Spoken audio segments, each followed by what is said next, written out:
for a new episode. Know you probably waiting, plant a seed in your brain, let me pollinate it. And I'm not like the rest, I don't do the faking. You are now tuned in to Bro Conversations.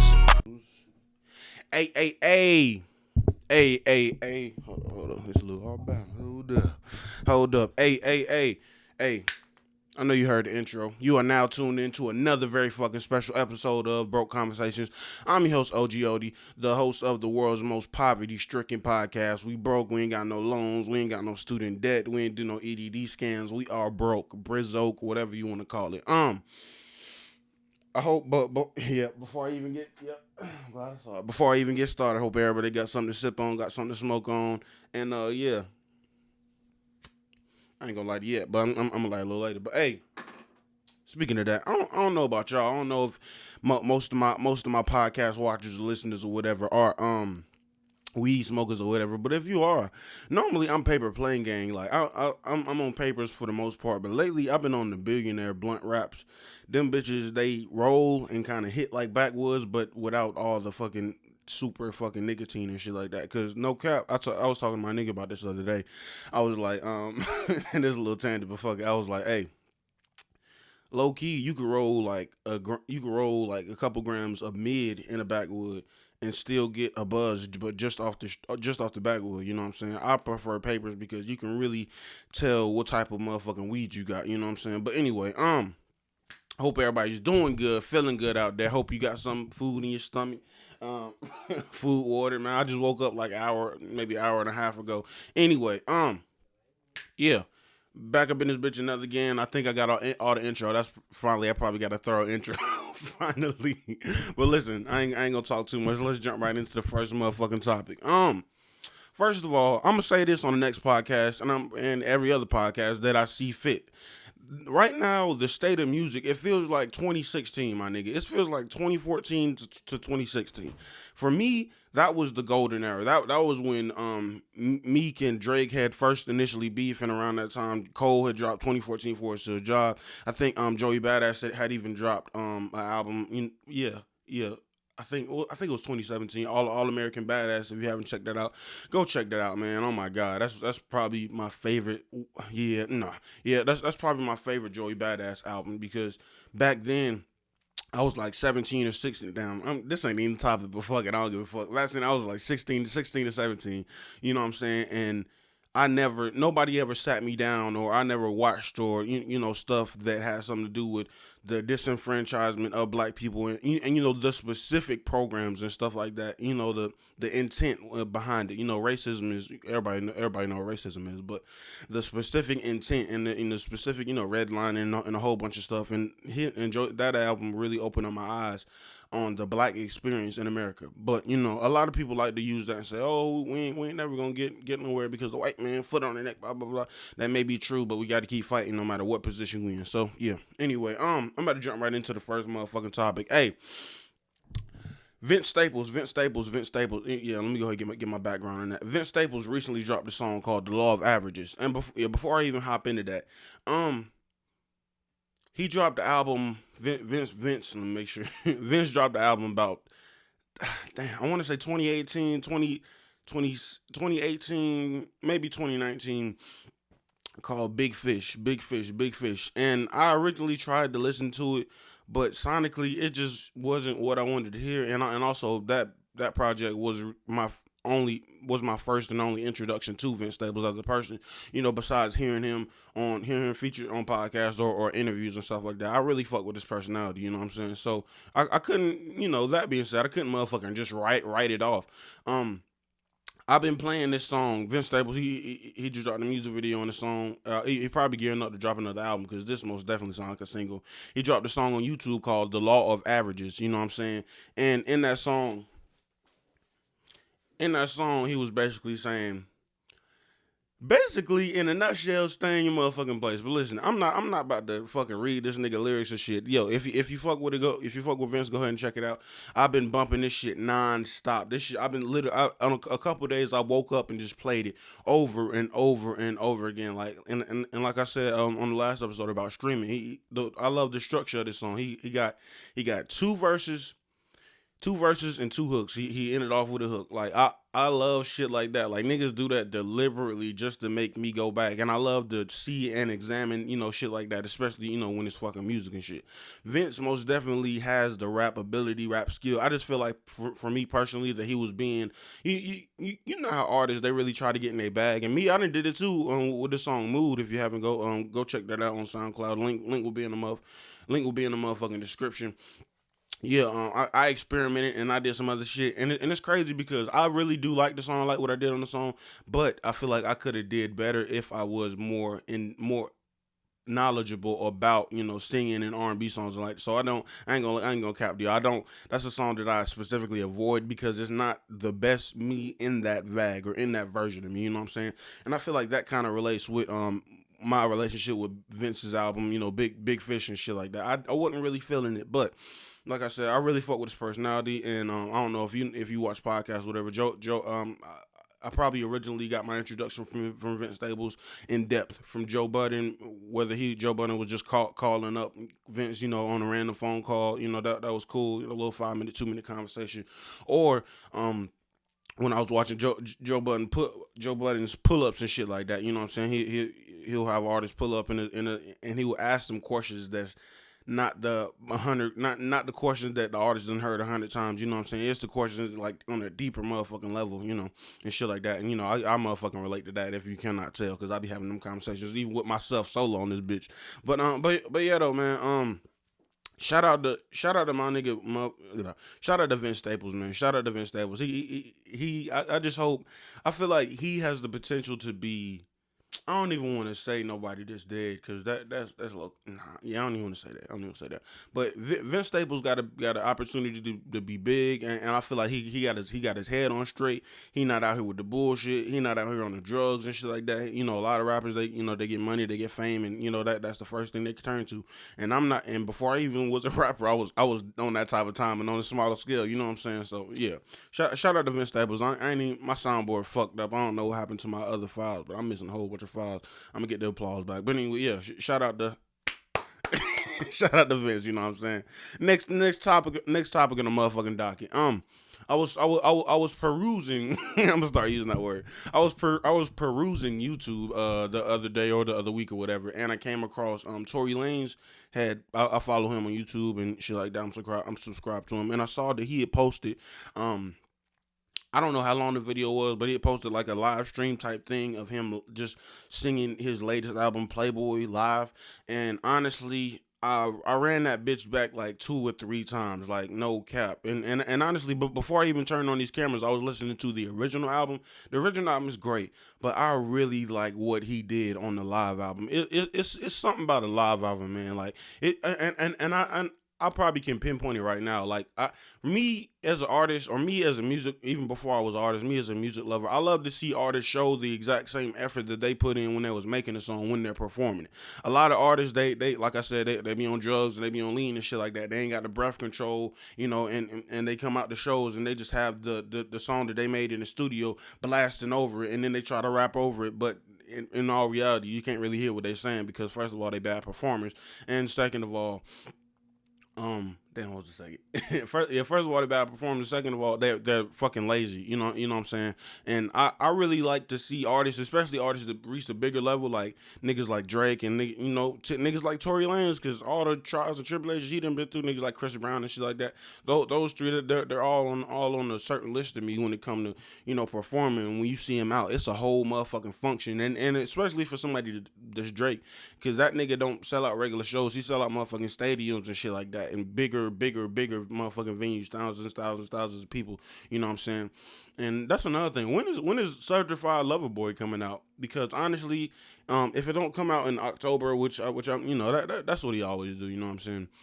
If it don't come out in October, I don't know when we gonna get it, but like I said, I feel like musically we're in 2014, 28. This year is giving me those vibes, man. Everybody's dropping, man. Everybody's dropping, and I ain't gonna cap. Every project ain't a motherfucking banger. I briefly listened to a few songs off of the Voice of the Heroes with Lil Baby and Dirt. No, that's not it. That's not what I wanted. You know what I'm saying? Maybe in a few months or a few weeks I'll go back to it, but just based off what I seen, nah, that's not what I wanted. And honestly, when this album was even said to even be out, I was like, I don't know if that's a good matchup because Dirk is not gonna put in the same effort and attention to detail as Baby will. Dirk is just gonna sing on some hooks, you know what I'm saying, harmonize here and there. And I'm not hating, but I'm just saying the chemistry, you know what I'm saying? Chemistry is motherfucking everything. They go for every motherfucking thing. Yeah. But yeah, this ain't an album review, but man, Tory Lanez, the Playboy album live, man, that it really at certain points of it gave me chills. He didn't fuck up one moment. The live band was on point. It sounded like beautiful and composed, like his breath control, his stage presence and shit like that. Like Tory is in a whole different lane, a whole different bag and shit like that. And another thing is, while I was listening to this album, I was like, damn, is he talking about Meg? Is he talking about Meg? But then on one song, this is an album review, but on one song, he specifically said, yeah, I ain't talking about the ex bitch that embarrassed me, blah, blah, blah. I'm talking about somebody else. But then again, he was talking about the bitch that he left Meg for. She left him for a nigga in Atlanta. You know what I'm saying? She's probably fucking off on him in Atlanta. It's just super dope to see somebody motherfucking be transparent. And I love the fact that he claims and he strongly the title of motherfucking toxic. You know what I'm saying? Toxic king or whatever, whatever the fuck you want to call it. I love that, and I know that we love that, especially as fans and shit like that. Because honestly, bro, and I say this, and I can say this, and this can happen for both ways. For one, as a fan, and two, in a relationship. We all say we want unconditional love like that. If first of all, I believe unconditional love don't exist, but if it did, it's boring. Do y'all understand that? Like an artist that's consistently, or artist or a person that's just improving, their life gets less sporadic and and less just spur of the moment. It's more planned out.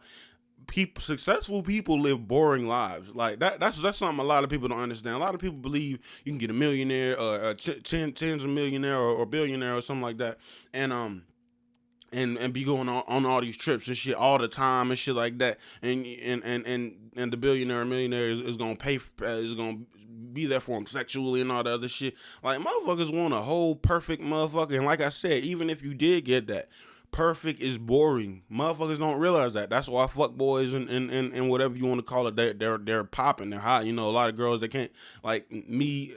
I was a motherfucking simp in my last relationship. I'm gonna keep it all the way G real. I was a simp. But that was the biggest and greatest lesson. I'm so glad that my ex left me, because I even told her, I'm gonna say it right here. I told her that if anything happened to this relationship, it's gonna be because of you. Because me, the type of person I am, I'm not gonna give up on you. I'm gonna try until I feel like, well, I'm just gonna keep trying, like, period. And I told her that. And honestly, like I said, looking back in hindsight, me doing that, I could tell that was turning her off and shit like that. And then on top of that, you couple that with me, I was depressed and shit, and then I was opening up to her and shit like that. And no, that's not how it should go. A woman should never see a man in a compromising position. A man is also should always be the rock, the emotional rock and shit like that. And and I've learned that now, and I'm slowly applying all that, everything I just said and more into my life now, so I can get the best results. But yeah, though, man, yeah. I've been on this Tory Lanez shit for a minute. Yeah. Shout out to Tory Lanez. Next topic on the motherfucking docket. Sourced from Hot New Hip Hop DX, Bobby Shmurda is giving back to his community in a big way. On Sunday, June 20th, the generous rapper held the Father's Day Give Back Brunch in Brooklyn, an event for 200 underprivileged families to receive free meals and haircuts. Shmurda also handed out gaming consoles, board games, action figures, football, jump ropes, costumes, and more for the kids. For dads, they were provided with some new clothing and books. Leftovers were then donated to the CAMBA men's shelter in Brooklyn, so nothing went to waste. Like I said, the applause ain't working on my soundboard, so shout out to my nigga Bobby motherfucking Shmurda. We waiting on the album, nigga. I love this. Nah, hold on. Before I step on this, shout out to Bobby Shmurda, man. Shout out to Bobby Shmurda. You know what I'm saying? I know I don't know where you been or whatever if you're a fan of Bobby, but ever since he got out, he been really careful and shit like that. I saw a video of a fan trying to give him some shoes with a blue rag on it, and he was like, "Nah, I'm on probation. I can't do that." You know what I'm saying? A lot of other rappers would have been maybe gone out of their mind or whatever, or just not even known the terms of their fucking probation and just violated it. But I can really tell that Bobby's focus is motherfucking different, and the fact that he's taking so long to put out some music, he's really putting thought into that. So man, all I gotta say is if Bobby don't drop by the end of the year, hey, some of that fire, some of that waiting. Oh, it's Bobby. I think it may go. But like I said, man, this year is really the perfect year. Everybody, I understand why artists are hesitant and shit like that because they don't know if they'll make money from shows, and a lot of artists they rely on that or whatever. But yeah though. But like I said, man, shout out to Bobby Shmurda. Shout out to Bobby Shmurda. This is super dope, man. This is super dope. You bringing families together. You know what I'm saying? Like, and it's shit like this that'll have incentives of having both parents in the household. I mean, not long term, but you know what I'm saying? Like, you can see it right there in front of you. It's a right here, right now situation, and it's like I said, it's something that he's affecting positively. You can't be, I can't be mad at nobody that's doing something motherfucking positive for the fucking community. Like I said. Shout out to motherfucking Bobby Shmurda. Ain't got the applause, but yeah. Shit. Oh yeah, this is a big one. This is a big matter of fact, yeah, oh yeah. Yep. Perfect. Okay, first of all, listen. I was chilling with this little bitch a little while ago, right? Actually like a week ago, not even a week, like low key, like 2 days ago. I just cut her off like 2 days ago. But whatever, I ain't gonna get all the motherfucking details. But listen, she was saying that she had an interest in doing Onlyfans and shit like that, right? And it's so funny because this article literally came out like a day or two after we had talked about it, and I was like, shit, no cap. Like as you can see, I got a camera, I got a whole lot of recording equipment. I was like, yo, I'll be down to motherfucking help you and shit like that if you serious. But honestly, she wasn't serious, and I'm not about to make your dreams come true when you don't even want it. You know what I'm saying? You have to want this shit, just like me right here, right now. If I didn't want this shit, I wouldn't be here dolo. You know what I'm saying? I wouldn't be here dolo. But yeah, though, you gotta put in the work behind the scenes and shit like that. But damn, okay, yeah. But yeah, we agreed to and all that shit like that. But like I said, she never put forth no effort. All right, this is what we about to do. Or I'm about to buy this, so I'm gonna do this. You know what I'm saying? And it's so crazy that we was having, like I said, we was having that conversation. We didn't even get to talk about percentages because she had originally applied and shit like that, and she said that she originally applied, but they denied her for whatever reason and shit like that. She was gonna reapply in a couple of months and shit like that. I was like, hey, to get the most bang out of your buck, you need to be on multiple platforms. She's like, no, I just want to be on OnlyFans. But I was like, hey, I understand that, but because I was doing this, even with this podcast and shit, I was doing the same thing when I first came out. I was like, oh, all I need is this shit on Spotify, and I'm good, because it's a whole lot of people to use Spotify, yeah, but it's a whole lot of people to use Apple Music, YouTube, and Google Podcasts, and every single other platform that I'm on right now. You know what I'm saying? So I'm spreading and I'm broadening my horizon. But she didn't understand that, and it's so funny because it's a perfect segue for this next article right here. Hot new hip hop reports. OnlyFans seeks $1 billion evaluation. They may get rid of sex work. The company is reported that they're allegedly struggling to find major advertisers due to pornographic content. And that's the only two sentences I need to hear. That's the only two sentences I need to hear at all about this situation. And like I said to her, you need to maximize your shit. Maximize your shit. Do not, and I repeat, do not depend on one platform. Few people get rich and wealthy off one platform or off one entertainment shit. You know what I'm saying? You got to be making this type of content. You got to be doing vlogs and shit like that. And I know what it takes because I see the people that I look up to, the people that I follow on YouTube and shit like that. They're on Patreon. They're on other shit like that. But she wasn't really into it for that. So honestly, I'm glad that we never even shot nothing because man, like I said, your intent gotta be there. You gotta be really real and here for it. You can't play no motherfucking games. And I was listening to a Fresh and Fit podcast yesterday. I just started watching them, and they were saying, yeah, like basically reiterating what I'm saying. You got to be on your shit. You know what I'm saying? You can't just post once every week like a motherfucking podcast. You got to post every day, 2 or 3 times a day. You got to interact with the fans and shit like that. You got to sell feet pics. You got to FaceTime calls. 10 minutes for 500 or however much money. It's a whole. And then on top of that, I ain't even say nothing about marketing. That's probably the most important thing, even for any type of platform, for any type of platform. You know what I'm saying? And yeah, that niggas just spitting that word. Shout out to motherfucking Fresh and Fit, Myron and Fresh. Um. My bro just snapped. You probably about this. Yo, smoke about this. But hey, next topic. Oh shit! I forgot I was talking about this. I forgot I was fucking talking about this. Hey, listen. Well, actually, I'm not jumping the gun. Listen, Tyler the Creator. Call me if you get lost. I listened to that shit 2 or 3 times. Listen, I'm gonna do an album review on the next podcast because I'm supposed to be linking up with somebody else. And if it fall through, it fall through. But I'm supposed to be linking up with somebody else. I'm thinking that's dope. I already got the majority of my notes down for it. So I'm really gonna be very dry with this, and I'm gonna really get into it on the next podcast. But let me read this article. It said Tyler the Creator's "Call Me If You Get Lost" album is set to arrive on streaming services Friday, June 25th. Obviously, they already dropped. Ahead of project's release, the album track list was revealed early from Apple Music in preview form. Tyler enlists a star-studded roster of collaborators across the 16-song album, including Lil Wayne. And it's so crazy because I think Tyler got 2 or 3 features with Lil Wayne. Tyler goes dumb with Lil Wayne, like dumb. And it's crazy because I wouldn't think Lil Wayne would be willing to work with somebody that's gay or bi or actually I think he's bi. I think he actually admitted it on. Shit. Wait. I'm getting into it already. Hold on. Fuck. That's how my mind works. All right.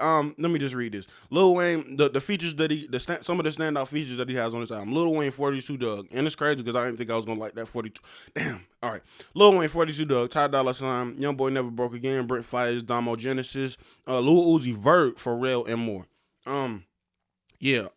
Damn, I'm already about to jump into our review. Let me go ahead and switch the motherfucking topic. Shout out to Tyler and shit like that. Listen, album review will be on the next motherfucking episode, so stay motherfucking tuned. Next topic on the motherfucking docket. DaBaby is gearing up for another album. DaBaby is gearing up for another album. He recently dropped 2 singles, one called Red Light, Green Light, and early in the year, I think it got leaked, a snippet got leaked or whatever, and niggas was clowning him saying it sounded like an Angry Bird type beat. They're right. They're right. You know what I'm saying? I feel like a few artists have mastered I was talking to my nigga Stanley the other day. A few artists have mastered the art of rapping over a certain instrument. Roddy Ricch, he can make any. Roddy Ricch is the piano. DaBaby is the flute, and it's a whole lot of other artists and shit like that. But those 2 niggas, they're the forefront and they're the hottest right now in their form and what they're using. And it's so crazy because I was listening to Red Light, Green Light for the first time, full all the way with my nigga Josh, who was chilling on the porch, and I was like, I don't understand. Listen, I'm not hating. I can never hate on DaBaby. That nigga from North Carolina, I can never hate on him. But I was like, he literally says the same thing in every single song. He just says it maybe in a different way. I don't understand how it works every single time, like the formula and shit like that.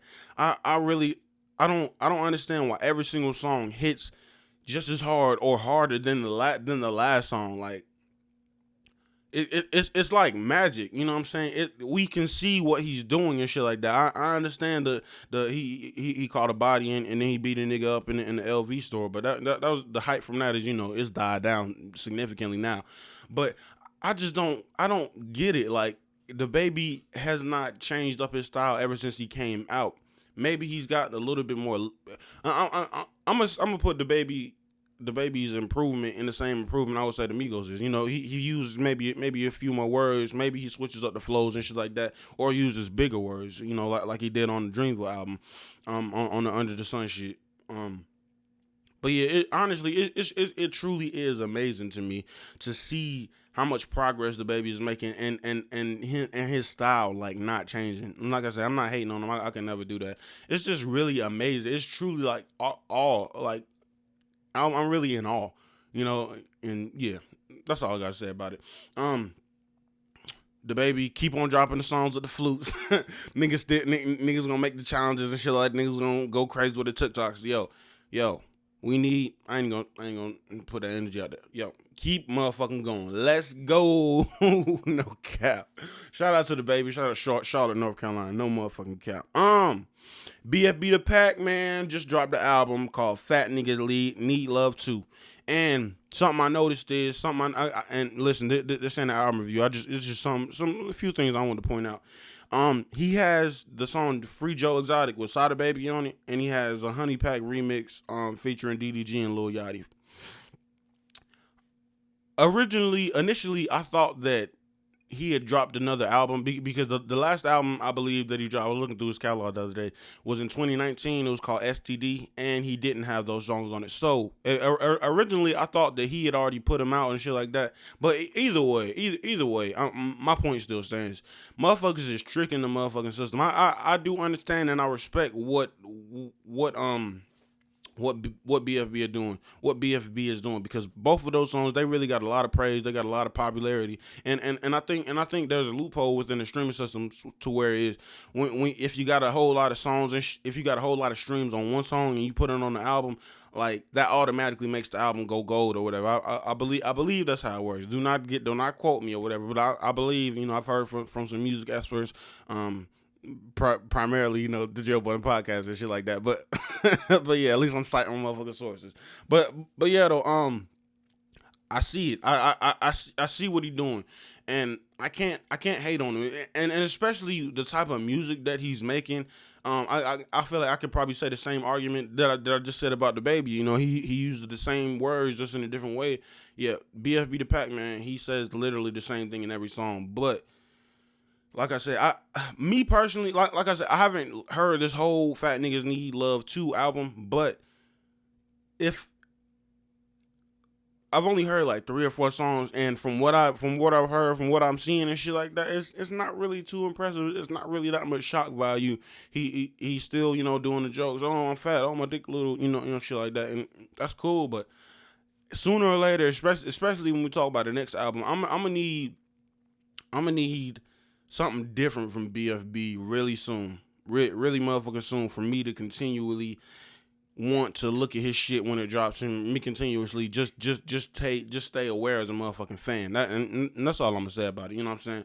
But shout out to BFB, shout out to Flint, Michigan. You know what I'm saying? Keep doing your motherfucking thing. But like I said, I'm getting a little tired of the oh yeah, I'm a fat nigga, oh I'm weird, oh put your pussy on face, oh cool, I eat ass and shit like that. That's cool, but if I told BFB to stop rapping about everything that I just said, he really don't got a lot. He don't got a super lot to talk about. But fuck it, you know what I'm saying? A lot of niggas into this shit to make legacy and history, and a lot of niggas just trying to make the bag. So can't be mad at all. If it work, it work. If you like it, I love it. And I guess I can like this shit now. Oh damn, it's been 30 minutes. I'm having fun with y'all, man. This one was a super good episode. I ain't gonna lie. I was upset when I originally turned on the shit, because more than half of my soundboard, like the MP3s of it, is gone. I don't know where the fuck them shits went, but I don't know. Maybe it's cause if I don't use it, I lose it. Maybe it's that. Let me be like this. But yeah, this rap is a great billionaire rap. This shit's roll like a backwood. It roll like a motherfucking backy, baby. You know what I'm saying? These bitches hit. And it don't hit too hard, because keep in mind, I got asthma. But anyway, before I ramble on. I love y'all, man. Hey, before I ramble on. According to Power 105. Oh, yeah. Damn, I wish I had my applause, but fuck it. According to Power 105, Young M.A. uploaded a photo to Instagram with a message that read, "MAB, I'll be back. About to lose this addiction, on my way to rehab." Shout out to motherfucking Young M.A. Shout out. I heard that ever since then she's deleted it or whatever. But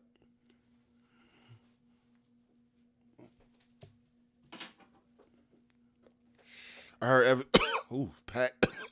It's the Pat.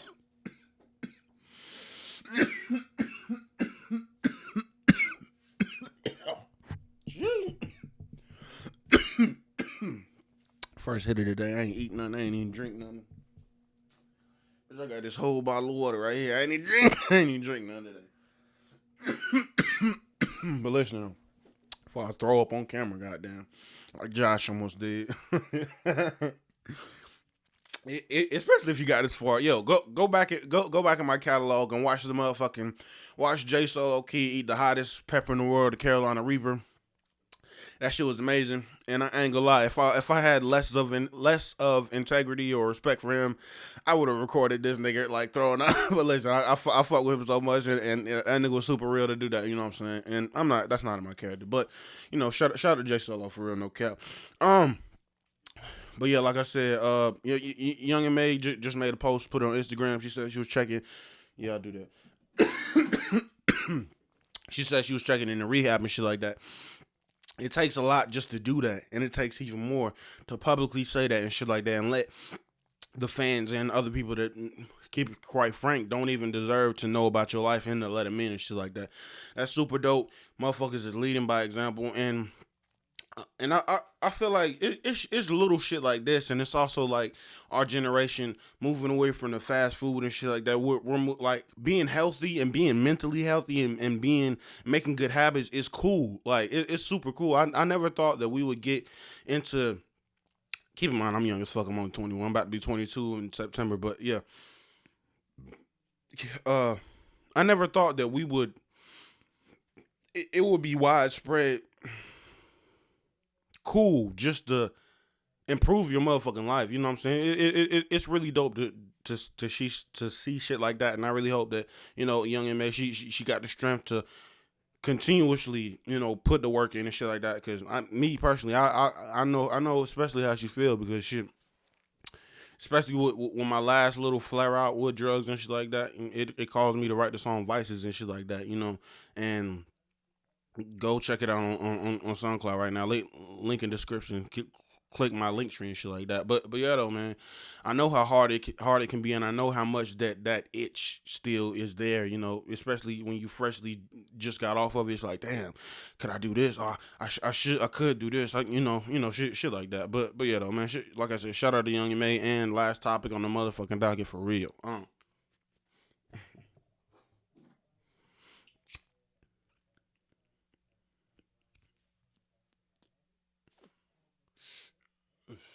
This gas wood. It still be alive right now. You niggas ain't gas them up. Look at me. I'm getting geek. Hey, right now, I'm in the process of building me a home studio. I just got a mic. Just paid $320 for the mic. Super good mic. Super good mic. Just got an XLR cable. I'm gonna get that, and then I gotta get the what's it called? It's not a mixer. Damn, I never remember what the name. Anyway, I gotta get some shit to connect the XLR to my computer, and I got to pay for. I'm gonna buy a Mac, and the one I'm gonna buy, it's gonna come all the way. It's gonna come with Logic Pro on it, so I ain't gotta. It's a one time thing for music and music making and shit like that. So I got 3 racks to pay for the computer.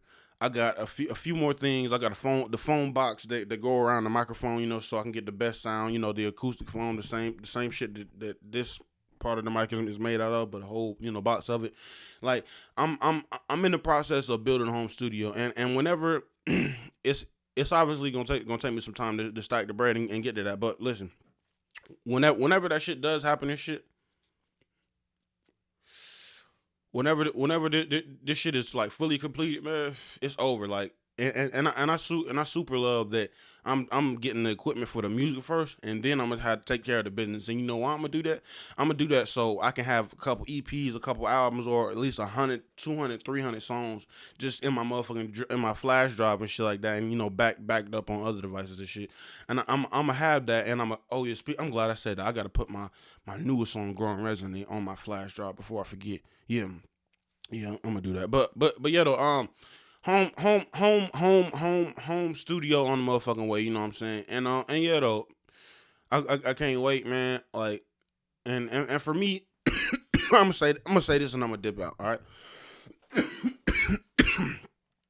For me, this is just the type of person I am. And that's what I recommend everybody else to be. I'm the type of person to where if I want to do something creatively, I want to paint a picture, I want to do a podcast, I want to record a funny little whatever the fuck. I want creative control, and I want to do it when I want to do it. Like, no shade, no shade to bro, but man, I was doing some work with a producer and shit like that. It was taking him 2 or 3 weeks just to get the songs back and shit like that, and I could tell that motherfuckers is never gonna care about your shit as much as you care about your shit. You know what I'm saying? And honestly, for me, I've always been the type of person to motherfucking make a way. Like all the songs that I made that are on my SoundCloud, click that link in my bio, were from this mic or a mic like this. I plug this bitch up to my computer and I make that shit. You know what I'm saying? And like I said, it wasn't the clearest, it wasn't the best motherfucking quality, but that shit was most definitely the content, what I was saying, the way I said it, and the diction and shit like that. I love to just do. I'm not the type to wait on another nigga pockets or wait on somebody else. Like I said, shouts to bro. You know, he was doing all he can, and on top of that, he caught COVID and shit like that. But I didn't know that until we was damn near arguing and shit on Snapchat or whatever. But yeah, like I said, shout out to bro. It ain't no ill will. It's just that when a man is on his purpose, and like me, I'm on my purpose. Like that, 18 years of my life, I didn't have a purpose. I'm 21 right now. I hope y'all listening. 18 years of my life, I didn't have a purpose. I didn't have one solid purpose. Now I have it. And I'm not going to let somebody else, canceling on me or whatever the fuck it is, deter me from, doing that shit. So, like I said, I'm not about to draw this bitch out too long, you know what I'm saying? It's already been, it's almost 40 minutes. But yeah, though, man. I keep having to like this bitch. This bitch, it's a piff though. I ain't gonna cap. This bitch a piff. But yeah, though, hey, I'm your host OG, and you have now been tuned. If you listen the whole time, hope you have. Tune in to the Broke Conversations podcast, the world's most poverty-stricken podcast. We broke. We ain't got no money. Blah blah blah blah blah. And yeah, like I said, hope everybody. Oh wait, I already did that. Do good to others. Do to others what you would like them to do to you. Stay good. Do the right thing, Spike Lee. You know what I'm saying? And stay up, man. And don't forget, my nigga, everything worthwhile takes time. Peace. For a new episode, know you probably waiting. Plant a seed in your brain, let me pollinate it. And I'm not like the rest, I don't do the faking. You are now tuned in to Broke Conversations.